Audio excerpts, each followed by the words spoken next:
Dalam kajian semantik, makna ungkapan akan memiliki banyak ragam dan jenis yang menggambarkan dinamikanya.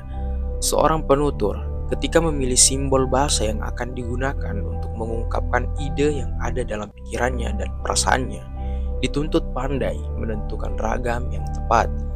Sementara dari sisi penerima pesan, baik pendengar maupun pembaca, maka keberhasilan interpretasinya sangat bergantung pada tingkat pemahaman terhadap ragam makna yang dibawa oleh ungkapan bahasa yang diterimanya. Paling tidak, kajian ini mempunyai andil dalam perubahan makna yang menjadikan makna menjadi sebuah entitas yang relatif. Kajian-kajian yang dimaksud adalah mengenai makna sempit, makna luas, makna kognitif, makna konotatif dan emotif, makna konstruksi, makna leksikal, dan makna gramatikal, dan makna vektorial. Sebelumnya kita telah membahas banyak-banyak dari macam-macam makna, bahkan menjelaskan makna dalam makna. Kali ini kita akan menjelaskan tentang relativitas sebuah makna. Pertama, makna sempit. Makna sempit atau yang oleh Bloomfield disebut narrowed meaning atau specialist meaning adalah makna yang lebih sempit dari keseluruhan ujaran. Makna yang asalnya luas dapat menyempit karena dibatasi. Makna suatu bentuk ujaran secara semantik berhubungan, tetapi perubahan terus-menerus terjadi sehingga ujaran hanya menjadi semacam objek yang relatif permanen dan makna menempel seperti satelit yang berubah-ubah. Dalam bahasa Inggris, kata meat pada awalnya berarti food, makanan, namun berubah menjadi lebih sempit dengan makna flesh food yang berarti daging. Dalam bahasa Indonesia, oknum pada awalnya bermakna pelaku secara umum, namun berubah menjadi pelaku kejahatan. Untuk mempersempit makna, kata-kata generik yang bermakna luas dapat diikuti oleh height atau gagasan lain yang mengikatnya, seperti kata saudara yang diikuti dengan kata kandung menjadi saudara kandung yang maknanya lebih sempit. Berikutnya, makna luas. Makna luas atau widened meaning adalah makna yang lebih luas dari yang diperkirakan. Contoh dalam bahasa Inggris, bright, maknanya adalah young birding, meluas menjadi bird, burung. Dalam bahasa Indonesia, kata menyiapkan maknanya lebih luas daripada menghidangkan. Kata-kata yang mempunyai makna yang luas digunakan untuk mengungkapkan ide yang umum, sedangkan kata-kata yang sempit digunakan untuk menyatakan seluk-beluk atau rincian gagasan. Berikutnya, makna kognitif. Makna kognitif adalah makna yang digunakan untuk menunjukkan adanya hubungan antara simbol dengan dunia luar atau sebuah realitas.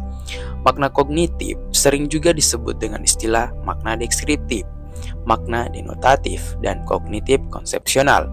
Maka ini tanpa tafsiran hubungan dengan benda atau peristiwa lain. Makna kognitif adalah makna sebenarnya, bukan kiasan. Bandingkan dua ungkapan ini. Yang pertama, orang itu sakit mata. Yang kedua, orang itu mata keranjang. Berikutnya, makna konotatif dan emotif.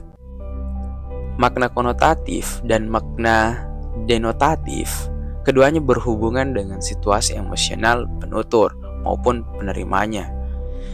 Makna konotatif dibedakan dengan makna emotif, di mana yang pertama mempunyai kesan negatif dan yang kedua mempunyai kesan positif.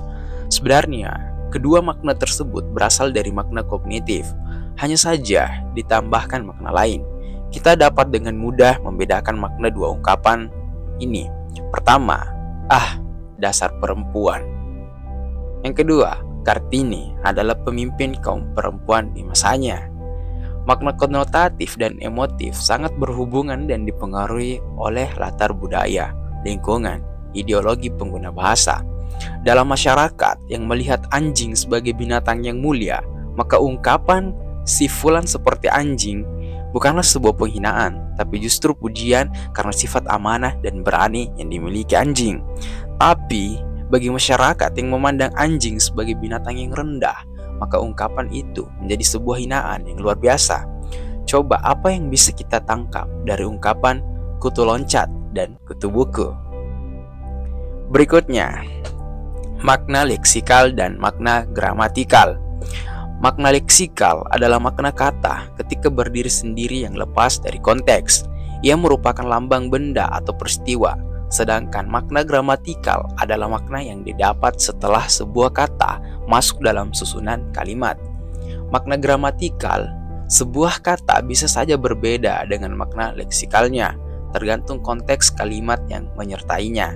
Kita tentu bisa membedakan antara makna belenggu pada dua macam ungkapan ini. Pertama, penjahat besar itu kakinya dibelenggu. Kedua, dengan proklamasi bangsa Indonesia terlepas dari belenggu penjajahan. Berikutnya, makna piktorial. Makna piktorial adalah makna yang berhubungan dengan perasaan pendengar atau pembaca sehingga mempengaruhi tindakan yang akan dilakukannya. Misalnya, seseorang yang sedang menikmati makanan kemudian mendengar ungkapan yang mengandung sesuatu yang menjijikan atau tidak menyenangkan, maka ia akan menghentikan aktivitas makannya. Makna ungkapan yang demikian dinamai makna piktorial. Perasaan jijik atau senang itu sangat personal berdasar pengalaman pribadi masing-masing orang. Oleh karena bersifat personal individual, maka menurut saya tingkatan relativitas maknanya juga sangat tinggi. Bisa jadi sebuah ungkapan dirasakan menyenangkan untuk penutur, tapi untuk pendengar atau pembaca justru sebaliknya karena beda latar belakang pengalaman dari keduanya. Sebagai contoh, bagi orang Indonesia yang biasa mengkonsumsi jeroan atau isi perut binatang sebagai makanan, bahkan dianggap sebagai makanan yang enak, maka ketika sedang makan dan mendengar ungkapan yang mengandung kata-kata semacam ini, tidak ada reaksi apa-apa, bahkan mungkin akan tambah berselera makan. Lain halnya bagi masyarakat yang tidak biasa mengkonsumsinya, maka penyebutan ungkapan seperti itu dianggapnya sebagai penyebutan benda-benda kotor yang tidak pada tempatnya dan akan menghilangkan selera makan. Relativitas makna yang mungkin menyertai sebuah ungkapan bahasa menyadarkan kita bahwa hubungan antara simbol dan maknanya tidaklah sederhana. Pola-pola hubungan tersebut membawa konsekuensi ragam makna dari suatu ujaran. Penentuan makna dari berbagai ragam yang ada menjadi sulit kalau kita tidak memahami seluk-beluk ragam yang sudah diuraikan sebelumnya. Salah satu hal yang dapat membantu dalam memahami sebuah ujaran adalah pemahaman yang menyeluruh terhadap hal-hal yang berhubungan dengan ungkapan bahasa, baik yang bersifat internal bahasa maupun eksternal bahasa, seperti budaya, ideologi penutur, lingkungan, dan adat istiadatnya. Menurut Palmer pada tahun 1976, seperti dikemukakan Fatima, ada 4 aspek yang harus diperhatikan dalam memahami makna bahasa. Yang pertama, sense atau pengertian. Yang kedua, feeling atau perasaan. Yang ketiga, tone atau nada. Dan 4, intention atau tujuan. Seakan dicapai apabila antara pembicara, penulis, dan kawan bicara atau pembaca sama memahami simbol yang digunakan, sama-sama berbahasa yang sama, itu akan mencapai sense. Aspek feeling berhubungan dengan sikap pembicara terhadap situasi pembicaraan. Dalam tindak tutur sehari-hari kita tidak lepas dari situasi yang melibatkan perasaan. Ungkapan seperti turut berduka cita tidak akan muncul kecuali ketika menghadapi situasi yang menyebabkan orang bersedih, seperti ada yang meninggal dunia. Tone atau nada berhubungan dengan sikap pembicara terhadap kawan bicaranya.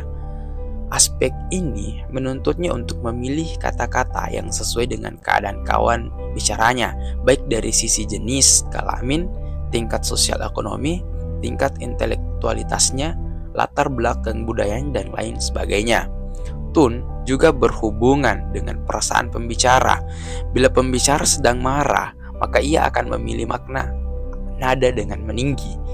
Kita bisa dengan jelas dapat membedakan perasaan penutur dari 2 ungkapan ini. Pertama, silahkan kalian keluar dari ruangan dengan nada datar.